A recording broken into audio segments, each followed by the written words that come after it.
Acau video tadi. Padahal ini yang jadi udah serius kan tadi. enggak, ini sambelnya ini modalnya yang harusnya yang itu kalau di off record ini yang itu dia doang ini potong, yang itu sedikit itu doang ini potong. Ngeri itu. Ini capek editingnya dia.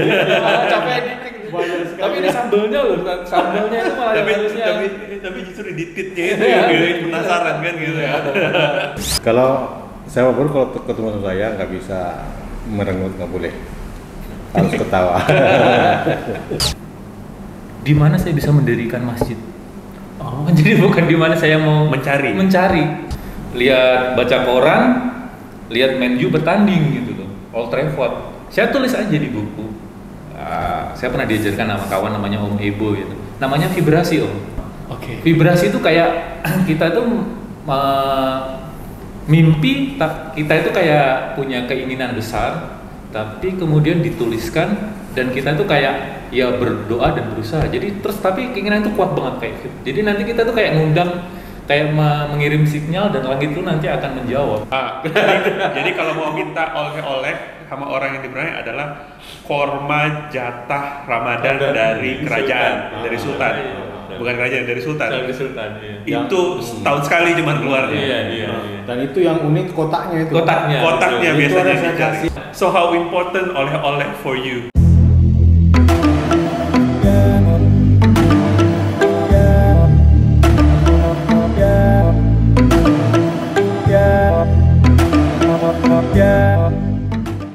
Kita udah makan tadi dari dapur bungkus Om Ayub, Ustadz. Tadi nama makanannya dari dapur bungkus, which is enak ya.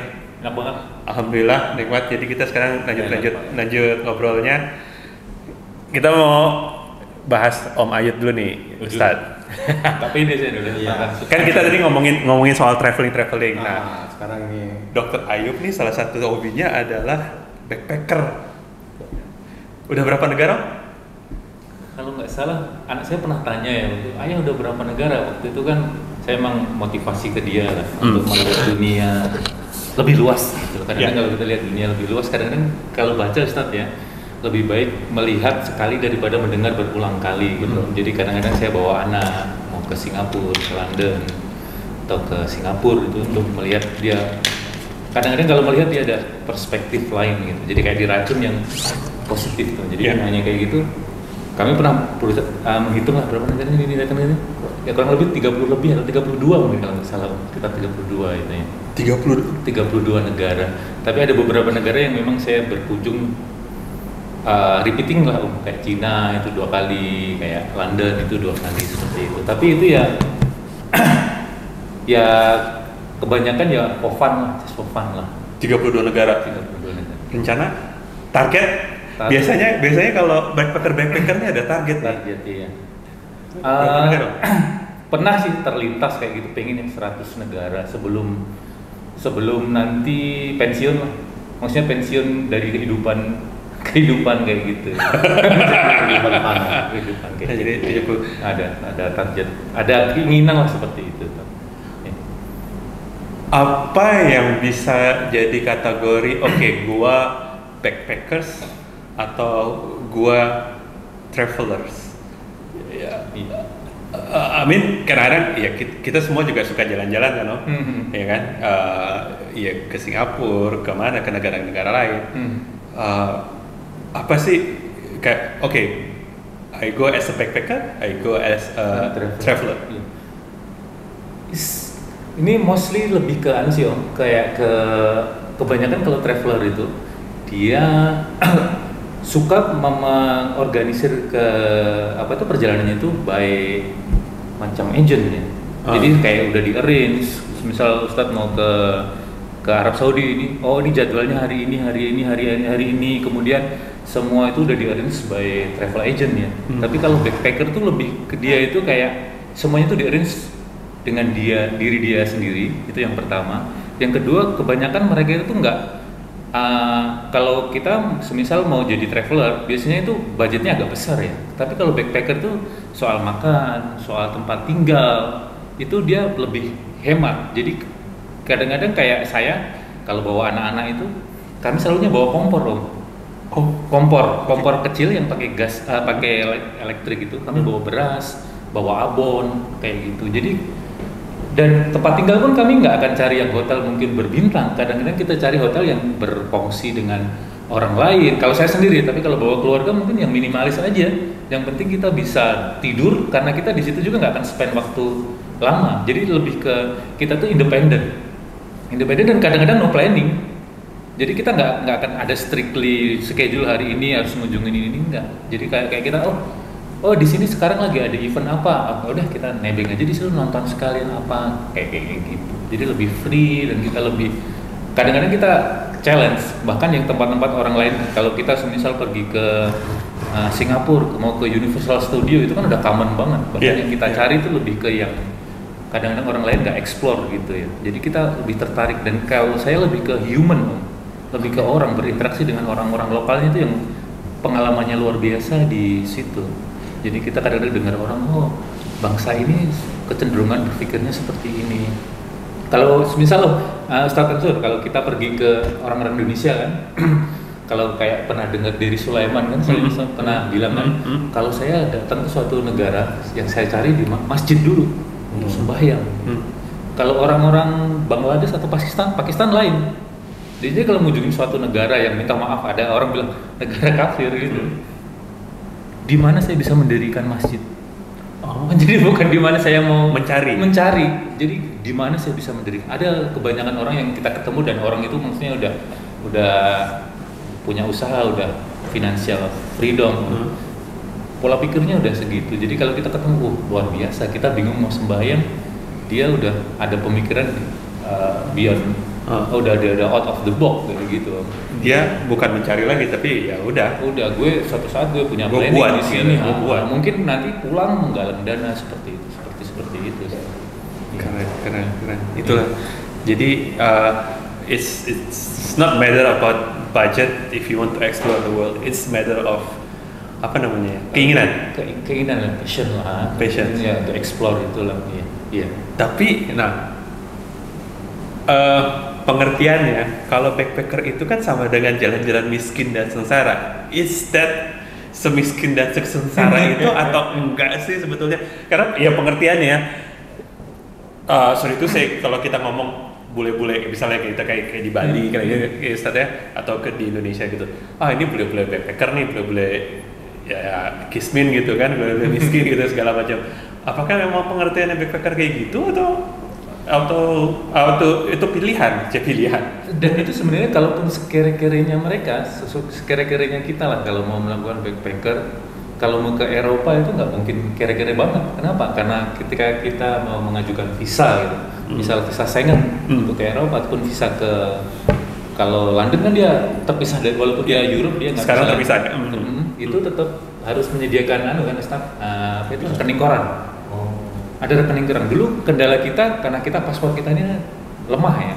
Hijau ini kalau kita mau berlayar, kalau kayak Brunei mau kemana-mana dia nggak perlu visa kan.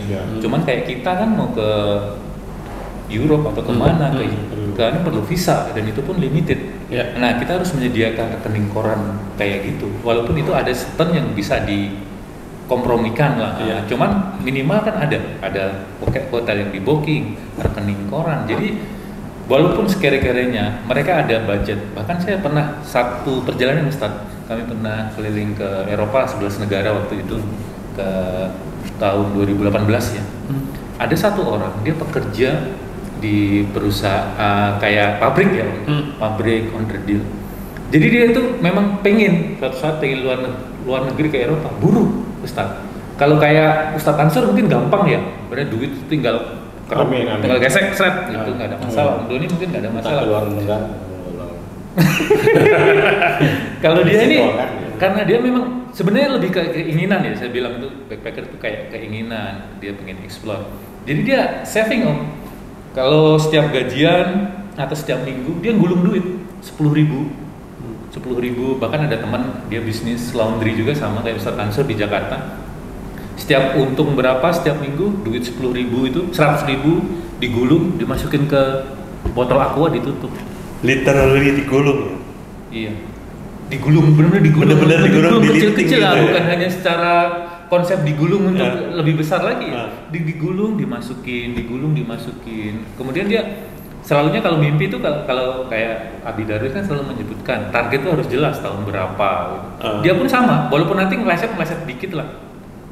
Dan itu sistemnya kayak gitu. Jadi dia memang harus secara finansial sekira-kiranya orang gitu, dia tetap harus mempersiapkan secara finansial. Apalagi kalau udah berkeluarga seperti saya.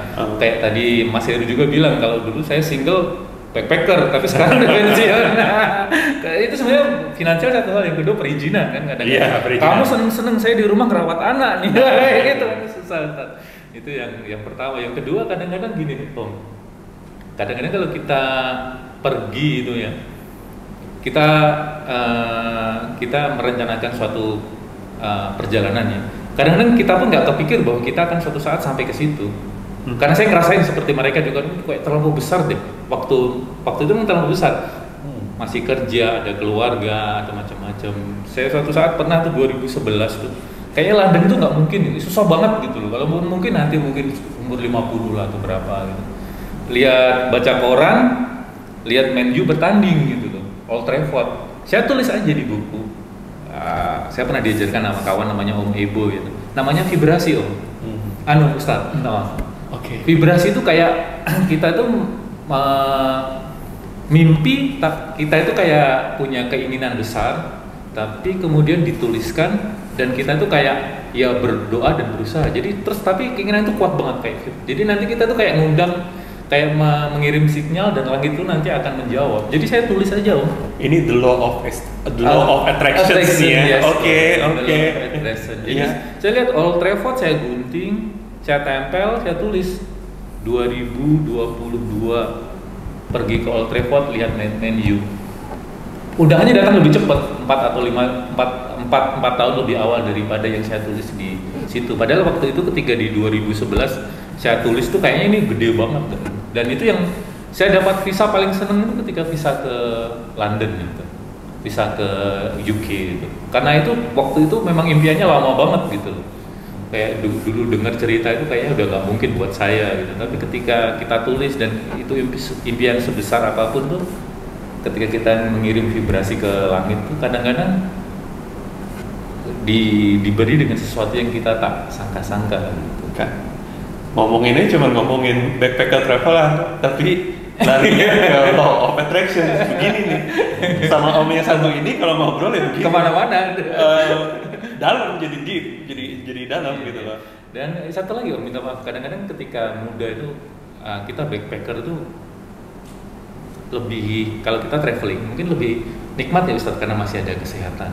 Kadang-kadang kita lihat kalau udah tua itu memang waktunya longgar banyak, duitnya mungkin sudah finansial itu udah lebih daripada yang usia sekarang. Cuman ketika udah travel udah usia tua itu udah nggak enjoy lagi, dan kita punya soul itu udah different banget kan ya. Nah, jadi karena udah di arrange semua, pas jalan tidur ternyata di sana kayak gitu. Jadi ketika ada peluang, ada masih muda dan kita semisal ada keinginan untuk seperti itu, saya ingat no obstacle. Nilai petualangannya berkurang ya, iya, adventure-nya berkurang ya. Iya. Seperti itu. Ustadz sendiri suka jalan-jalan Ustadz? Suka banget. Jadi karena gini, kadang-kadang yang punya perusahaan itu belum tentu juga bisa. Benar, karena ini punya travel suka traveling kan, gitu dulu tanya. Punya travel jarang traveling. Iya.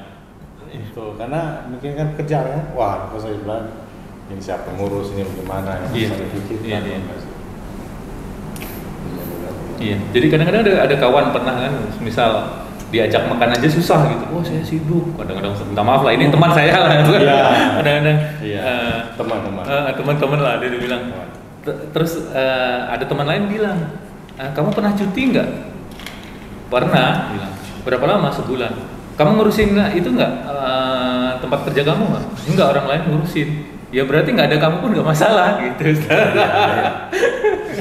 Tapi kadang ya kalau balik ke situ kan Om, ya, seperti yang tadi kita ngomong, we live in some of us like we have insecurities kan. Jadi merasa ketidakamanan dalam hal tertentu, kayak kalau misalnya gue jalan-jalan, gue kerja, maka gue akan ninggalin pekerjaan dan mungkin begitu gue balik akan merasa tertinggal atau pekerjaannya udah diambil orang gitu loh. Insecurity itu ya nggak tahu gimana kalau Om sendiri. Ya udah nggak apa-apa karena mungkin lebih memilih untuk mengeksplor sesuatu yang baru yang ini toh sudah seyakin itu, atau gimana? Sebenarnya kalau diturutin memang nggak ada yang nggak akan pernah jalan, nggak ada perfection imperfect. Oke. Nggak ada yang Kalau gitu imperfect. Kalau gitu pertanyaannya dirubah. Apa yang ngomongnya ya? Tips untuk bisa menjadi traveler ataupun menjadi backpackers.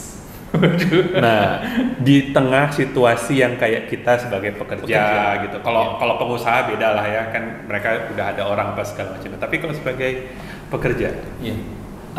Tapi kadang-kadang situasinya juga memang kadang-kadang kita melihat tempat kita berada ya, tempat dulu berada. Saya pernah dulu bekerja lah, saya tak sebutkan nama, tapi di perusahaan itu memang kalau kita kerja, minta maaf ke suatu perusahaan yang ownernya itu kerjanya aja 24 jam, kita pun dituntut untuk 24 jam. Dan di situ memang kita nggak bisa. Tapi kemudian memang kita nggak bisa menciptakan segala sesuatu dari diri kita sendiri. Memang kadang-kadang ada kesempatan yang, semisal tempat saya bekerja sekarang ini memang ada cuti itu bisa dikumpulkan, dan kita itu memang ada peluang untuk mengatur waktu dengan adanya cuti yang bisa dikumpulkan tersebut. Jadi memang kondisi setiap orang itu berbeda-beda ya. Jadi ada yang kadang-kadang ada orang yang bisa mengorbankan itu ya. Kayak kalau saya pernah satu trip ya, dia perempuan Perancis, dia sendirian aja. Cuman dia kadang-kadang kalau backpacker nggak nanggung-nanggung, 3 bulan. Duitnya cukup nggak, pertanyaan saya kayak gitu. Jadi dia ketika dia pindah ke suatu, tapi memang dia totali, kalau kayak saya kan part time saja kan, kalau memang senang, dan itu pun di jangka waktu itu. Kalau dia itu memang ketika budget itu dia nggak akan benar-benar bawa duit banyak, tapi ketika di suatu tempat, semisal dia orang Eropa, di suatu saat dia ke Nepal, di tengah jalan dia pun di sana akan bikin part time, jadi pengajar, jadi cuci piring di restoran, bahkan itu dilakukan seperti itu.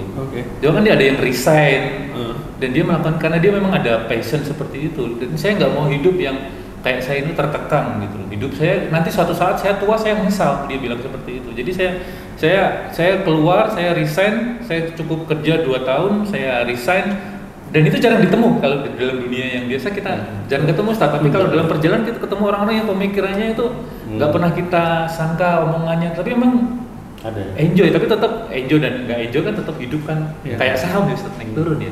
Ini orang-orang yang tadi kita ngomongin namanya YOLO ya, you only live once. Ya kan? YOLO. Dan semua orang nggak bisa seperti itu karena memang semua orang punya DNA tipe sendiri-sendiri. Ke 1001 lah gitu ya. Iya. Dengan ya itu challenge-nya kan berarti dengan kehidupan tradisional yang kayak kita punya keluarga, ada yang harus kita pikirkan, baik itu keluarga sendiri ataupun quote unquote kadang-kadang omongan orang juga, betul. Ya, tips and triknya gimana cara menyiasati kalau misalnya mungkin saya mau start jadi backpackers gitu loh, how actually we deal with it, how to do the scheduling apa semua. Tapi itu sebenarnya kalau starting itu mungkin yang sebenarnya kebanyakan ini pun lebih ke genetik ya. Kayak orang kalau suka ngelayap itu memang nanti kalau ketika dia ada sedikit kelebihan waktu ataupun ada sedikit duit yang dia akan cenderung ke sana. Kalau dia memang suka belayang, kalau orang Jawa bilang itu suka kelayapan tuh. Tapi kemudian kalau untuk backpacker itu sendiri ya, kadang-kadang kalau zaman sekarang kan kita lihat banyak banget ya, ada banyak komunitas dengan seperti itu. Kalau menurut saya sih, kalau mau jadi backpacker, kalau memang ada minat seperti itu, ya just do it. Nggak ada perlu persiapan seperti apa. Kalau pengen, ya itu tadi mungkin dengan vibrasi, tuliskan saya pengen keluar, saya pengen kesini tahun segini, nabung sedikit-sedikit. Kemudian suatu saat ketika peluang itu ada, dia akan tercipta sendiri kayak gitu. Jadi nggak ada planning ya Om. Kalau planning itu gimana ya? Karena itu lebih ke Nggak ada persiapan, jalan aja gitu. iya, jalan aja. Kalau kalau laki-laki kayak Ustadz Tansur sama tuh. Ustadz Tansur kalau mau besok balik ke Jakarta, malam-malam baru persiapan tuh. Iya. Kalau on the spot saya bisa. on the spot aja bawa bag kan. Kalau istri kan enggak, Ustaz. Kalau perempuan tuh 1 bulan dia bikin list, dia bikin Preparation-nya tuh apa. banyak. Kalau laki-laki kayak kita itu memang Khusyuk aja. as simple as that gitu loh. Kita mikir aja, tahun depan pengen kesini. Nanti udah deket ujung bulan paling sebulan kemudian order cari tiket, cari macam-macam. Kalau perempuan mikirkan oleh-oleh lagi mau ini. Jadi kalau saya yang belayar jangan harap oleh-oleh ya. Saya protes anak asuh. Iya. Mana oleh-oleh katanya. Aduh kalau saya belayar, Iya. enak oleh-oleh. Nggak ada waktu saya tuh cari. Nah, Itu berlainan. Yang susah itu malah ini keluarga sebenarnya. Kalau Iya. kalau travel sendiri, Iya. itu keluarga bukan apa. Kok kamu seneng-seneng sendiri? Itu yang susah sebenarnya perizinan di keluarga ya. Jawabannya? Paling susah di situ. Jadi ya gini. ini pembelajaran untuk saya juga nih. Jawabannya apa? gitu.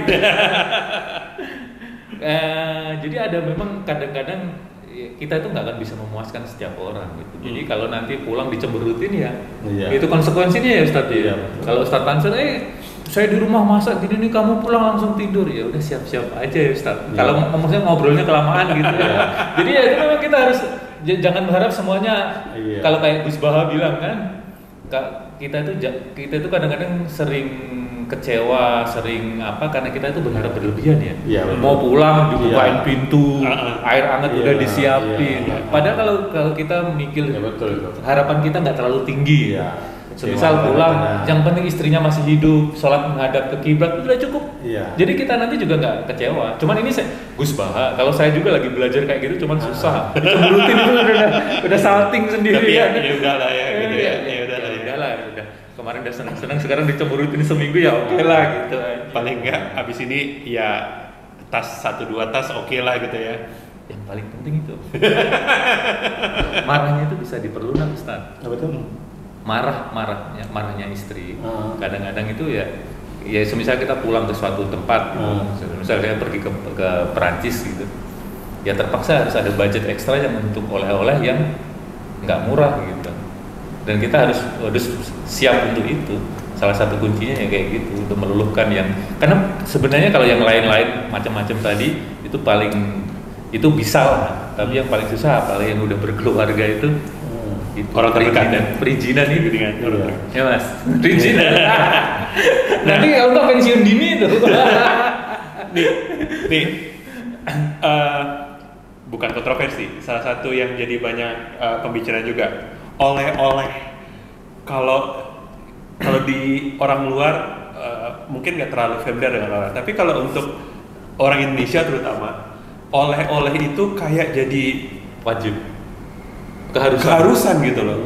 Menurut menurut Ustaz, oleh-oleh itu harus nggak sih, atau nggak penting lah oleh-oleh gitu?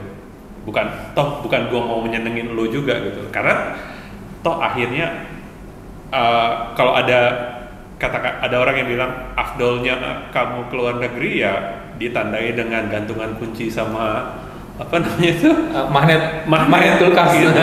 So how important oleh-oleh for you actually? Ustaz Tansur dulu itu. Seberapa pentingnya belanja oleh-oleh untuk kolega, untuk orang? Iya, itu relatif juga ya. Karena memang Pendapat Ustaz lah, pendapat pribadi lah, nggak usah iya. Kalau memang sih, kalau namanya orang di rumah, memang kalau kita habis setempat, memang selalu tanya mana oleh-olehnya.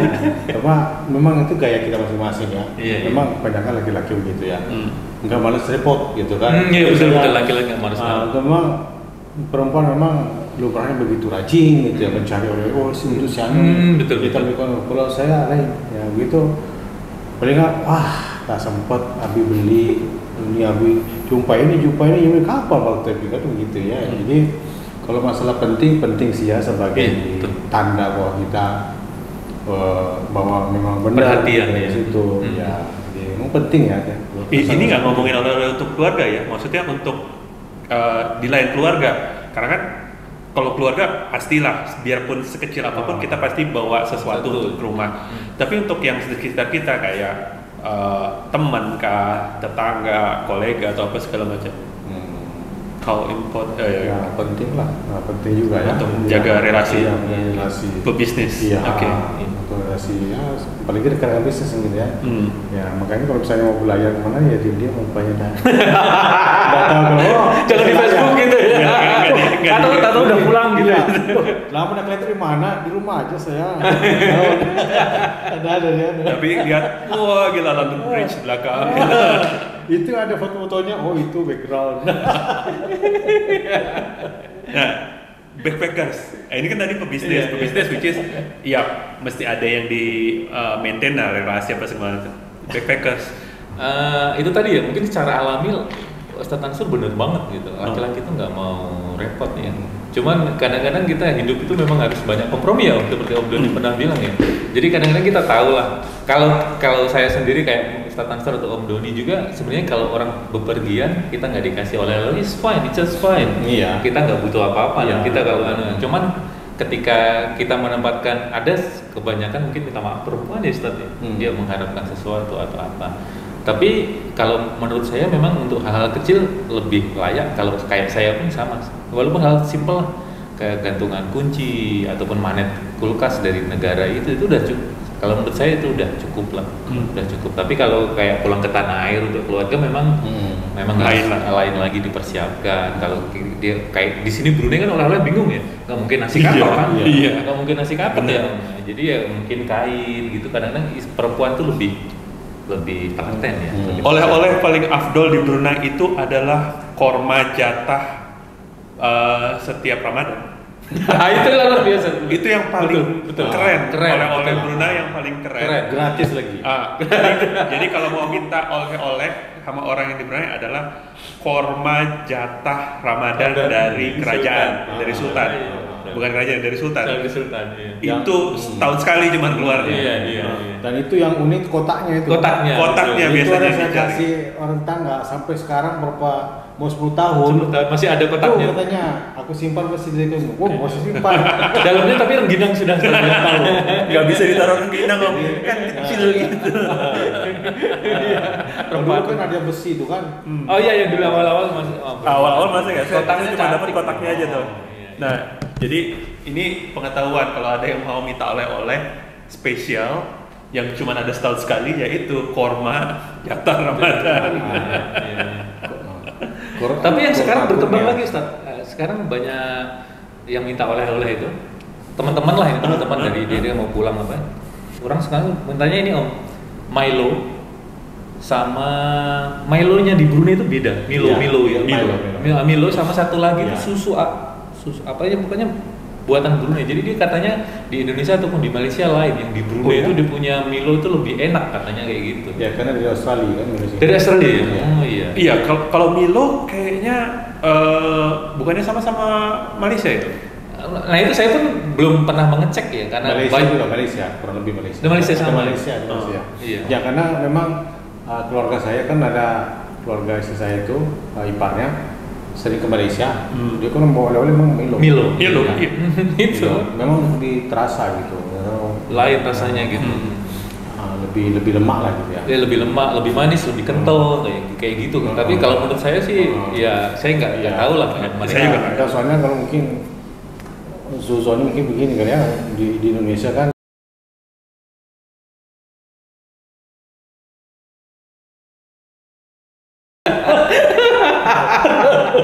Acau itu katanya.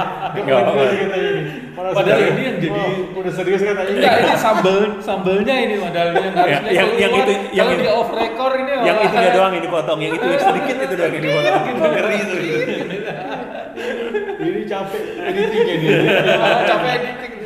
Tapi ini sambelnya loh, sambelnya itu malah harusnya. Tapi justru editnya itu yang bikin penasaran kan gitu ya.